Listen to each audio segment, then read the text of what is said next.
Iran और Israel के बीच में अमेरिका का होना कैसे देख रहे हैं ये पूरी नीति? और ईरान के साथ नहीं है, इस बार इजराइल के साथ है। देखो, हमारे देश का जो थोड़ा सा भी जो बुद्धिजीवी है, बुद्धि रखता है, वो ये लड़ाई किसी चीज़ की है ही नहीं।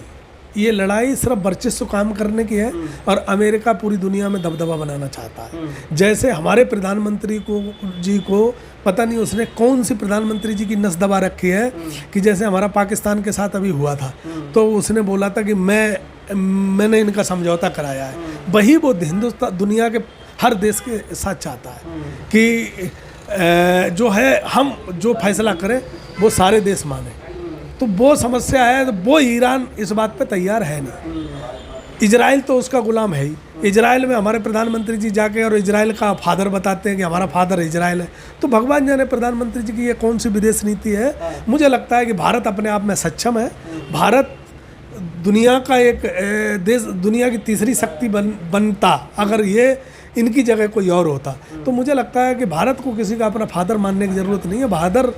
भारत अपने आप में स्वतः ही एक शक्ति है। इससे सिर्फ यहाँ के युवाओं को पहचानने की ज़रूरत है। आपने दोस्ती नहीं देखी, ट्रंप जी ने परमिशन दे दी कि आप रूस से तेल खरीद सकते हो, तो दोस्ती भी तो निभा रहे हैं। सर, ये हमारा दुर्भाग्य है। एक अमेरिका का राष्ट्रपति जब हमारे देश की एक महिला प्रधानमंत्री थी तो अमेरिका को चैलेंज कर दिया था। अमेरिका पाकिस्तान के साथ खड़ा था, फिर भी अमेरिका को धमका दिया था और अमेरिका का बेड़ा वापस चला गया था। तो ये हम उस टाइम गर्व महसूस करते थे कि हम भारतवासी हैं, भारत का नागरिक है। और अमेरिका के छत्र छाया में पाकिस्तान पला और फिर भी पाकिस्तान के 2 टुकड़े कर दिए गए थे, तब हमें गर्व था। लेकिन अब अमेरिका हमारे देश का फैसला कर रहा है, ये हमारा दुर्भाग्य है। ये भारत का दुर्भाग्य है, भारत के 140 करोड़ लोगों का दुर्भाग्य है। और मुझे लगता है कि प्रधानमंत्री जी की पर्सनल कोई नस दबी हुई है कहीं ना कहीं, इसलिए ट्रंप की इतनी हिम्मत है। नहीं, भारत के 140 करोड़ लोग अपने आप में सक्षम है। और भारत मुझे लगता है कि इसीलिए सिर्फ पिछड़ा हुआ है कि हमारी राजनीति जो सोच है वो ठीक नहीं है। बाकी हमारा भारत हर किसी चीज़ में पीछे नहीं। अरे इतना ताकतवर देश अमेरिका है, उससे हमारी दोस्ती है, इजराइल से हमारी दोस्ती है, ईरान है ही क्या इस मामले में? देखो, हमारी मार्केट जो भारत की मार्केट है, दुनिया इसको सलाम करना चाहती है और दुनिया हमारे मार्केट में धंधा करना चाहती है। दुनिया हमारे मार्केट, भारत के मार्केट को खोज रही है। जो अमेरिका हो, चाइना हो, जापान हो, कोई भी दुनिया का देश हो, सब भारत की तरफ देख रहे हैं। अमेरिका ने ऐसा क्या हमारे देश में देख लिया और क्या पकड़ लिया है जो हमारे देश को बोलता है कि हमने भारत का पाकिस्तान के साथ वो करवाया है, सीज फायर करवाया है, युद्ध रुकवाया है। ऐसे अगर बोलता है तो ये हमारे दुर्भाग्य हमारे देश के लिए है। ऐसा हमें किसी प्रधानमंत्री मनमोहन सिंह जी जरा बोलते जरूर नहीं थे, लेकिन वो हमेशा ये कहते थे कि हमें पाकिस्तान के साथ, चाहे वो कश्मीर का मुद्दा रहा हो, चाहे सीमाओं का मुद्दा रहा हो, उन्होंने तीसरे पक्ष का हस्तक्षेप करने के लिए हमेशा मना किया कि हमें किसी भी तीसरे देश का हस्तक्षेप नहीं चाहिए। तो हमें लगता है कि हर भारत देश के नागरिक को यही चाहिए कि हमारा किसी भी देश के साथ 1 to 1 बात होनी चाहिए। हमें अमेरिका का हस्तक्षेप नहीं चाहिए। आज भारत सशक्त है। भारत को इंदिरा गांधी, नेहरू जी और नरसिम्हा राव जी। ईरान से इतनी दोस्ती क्या निभानी जब प्रधानमंत्री जी इजराइल के साथ हैं? तो ईरान क्या मतलब, उनसे लड़ाई हो रही है, लोग भारत के सड़कों पर आ रहे हैं, कह रहे हैं ईरान के नेता को मार दिया, गलत किया, ये किया। भारत को क्या दिक्कत है इससे?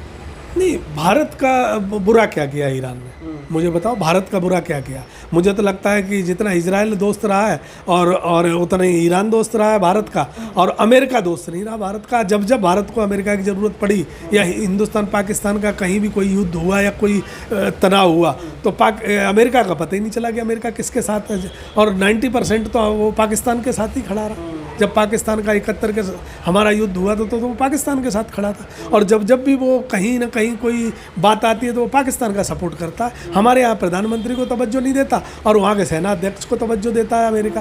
तो अमेरिका का भरोसा नहीं कर सकते। बाकी दुनिया के ईरान में आतंकवाद खत्म किया है, महिलाओं को खुश किया है, वहाँ की महिलाएं अब खुश हैं। ये अमेरिका को लगता है, अमेरिका की वहाँ ईरान की जनता को मार के और उसे लगता है कि महिलाओं को खुश कर रहा है वो। तो कौन सा ऐसा है महिलाओं को खुश कर रहा है और वहाँ के तेल पे कब्जा कर रहा है? वहाँ का जो तेल है, वेनेजुएला में भी ऐसे ही बोला था, वहाँ के जो राष्ट्रपति हैं उनको इन्होंने किडनैप करवा लिया, उनको पकड़वा लिया, उन्हें बंदी बना लिया।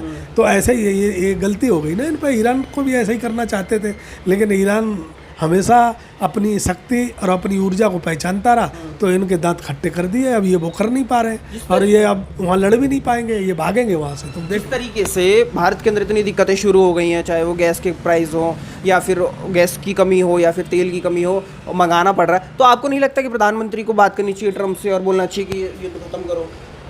प्रधानमंत्री जी की वो मानेगा ही नहीं। प्रधानमंत्री जी को जब वो खुद आदेश देता है तो मुझे लगता है कि प्रधानमंत्री जी इतनी हिम्मत जुटा पाएंगे उससे बात करने। नहीं, जब बोलते हैं ना कि यूक्रेन रशिया का वॉर रुकवा दिया था प्रधानमंत्री। मैं ये कह रहा हूँ प्रधानमंत्री जी की तो ये मीडिया में नैरेटिव बनाया गया था झूठा।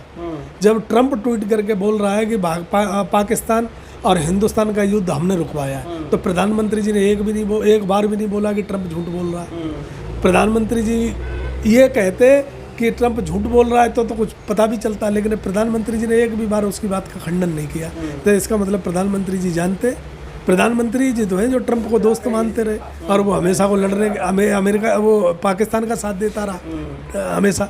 वो वहाँ के हमारे प्रधानमंत्री को तवज्जो नहीं देता। जो पाकिस्तान नंगा देश है जिसको खाने को रोटी नहीं है, वहाँ के जो सेना अध्यक्ष हैं उन्हें तवज्जो देता है। तो समझ सकते हो आप, कई बार ऐसा हुआ कि हम तो पाकिस्तान का विरोध करते रहते हैं और अमेरिका फंड देता रहता है पाकिस्तान। संभल से एक पुलिसकर्मी है, वो कहते हैं जिसको भी दिक्कत है, ईरान से लड़ाई हो रही है जो भी है, वो भी जहाज में बैठे और ईरान की तरफ से जाके लड़े, भारत में क्यों परेशान? देखो वो अफसर किस टाइम भर्ती हुए थे, लेकिन कहीं ना कहीं आपको ये देखोगे कि हिंदुस्तान के अंदर हमारे देश में ऐसे बहुत अधिकारी हैं जो जिनका आरएसएस से कच्चा अंदर निकला है कि ये आरएसएस के लोग हैं, कि इनकी मानसिकता सिर्फ देश को बांटने की, एक जाति और धर्म के लोगों को दुखी और परेशान करने की, उनको जाति और धर्म के हिसाब से फैसले सुनाने की, उनके साथ थाने और चौकियों में उत्पीड़न करने की, ये एक मानसिकता के लोग अब उभर के आए। और देश को ये बात समझना चाहिए कि ये देश लोकतांत्रिक तरीके से नहीं चल रहा है, एक पार्टी पॉलिटिक्स के हिसाब से फैसले लिए जाते हैं। देश में 85% लोगों को अगर अब भी समझ नहीं आई तो हमें लगता है कि मानसिक गुलाम तो बन ही चुका है।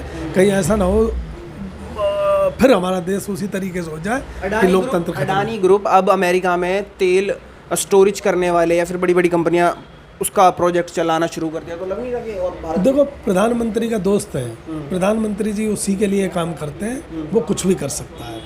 देश में तो सारी संस्थाएं उसने ले ही ली, अब वो दुनिया में कहीं भी कुछ भी करना चाहेगा प्रधानमंत्री जी उसकी मदद करेंगे, क्योंकि उसने प्रधानमंत्री जी की मदद की है। तो देश के लिए काम प्रधानमंत्री जी बाद में करते हैं, या करते कि नहीं करते ये तो कहीं दिखाई नहीं दिया, लेकिन हमारे जो उद्योगपति हैं उनके लिए तो वो काम करते हैं। भारत को सच में आपके हिसाब से क्या लगता है, जैसे और भी लोग हैं, विपक्ष भी कहता है कि गलत जगह खड़े हुए हैं, ईरान के साथ होना चाहिए था, नहीं होना चाहिए?